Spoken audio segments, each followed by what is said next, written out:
Okay, so if we're clear on vision and we're clear on our reality of where we are, strategy is the bridge. The pillar number 3 is strategy. Now, we go very deeply on this on the page because it is strategy on a page, but it is just the bridge. That is what it's meant to be. So if we're really clear and we've got a really good reality, we've got a strong baseline to build off. If we've got a really clear and defined vision and purpose, we know where we're heading.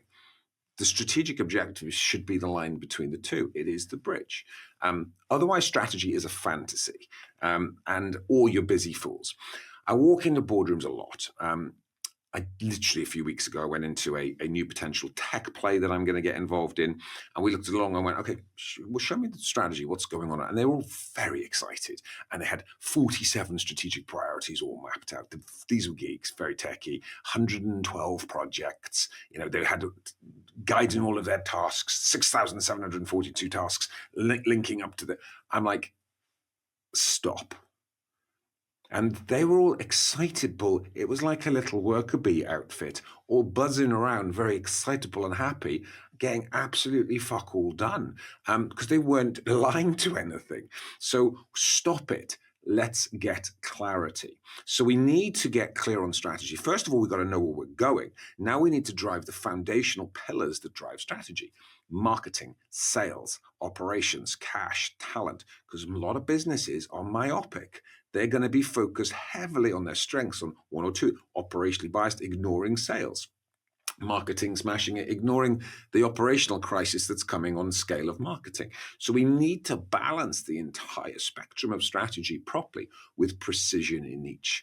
This is where strategy on a page starts to come into play, right? So where we've got to be really clear here is looking at each of the fundamental strategies. Now, strategy is a plan. If you haven't got a plan, you haven't got a strategy, right? So what is the clarity for marketing, for sales, for operations, for cash, for talent?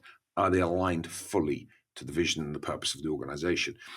Macro, 1 year, 1 quarter, 1 month. We'll come to that later. This is where it begins, okay? Now, let me give that same company I walked into. At board level, okay, they didn't have so many strategic priorities. They had 23 board level strategic priorities. Okay. The man that chases 2 rabbits catches none. The man that chases 23 rabbits is a busy fool running around the field, right? So we got to stop it. So we got clear. Now, the reality is a lot of these projects are they're all feeding a bigger thing. They're sub parts of a greater goal. So we needed to just get clear, which we did. We zoned it in.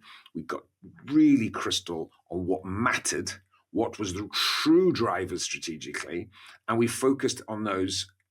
And guess what? They doubled literally within a 6-month period with focus. They suddenly were doing less and then getting a shitload more done. The projects and the strategic objectives were just happening because we weren't focused on them per se. We were focused on the main driver that they were meant to serve in the first place. That's what strategy is. It's about clarity and focus.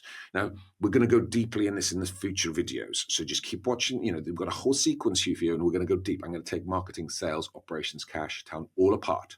And we're going to go deep on individual ones, all of them. But you've got to know the bases before we start to go to the depth. Now, if we've got our vision and we've got our reality check and we've got our bridge in the middle of strategy, now let's move to the next pillar.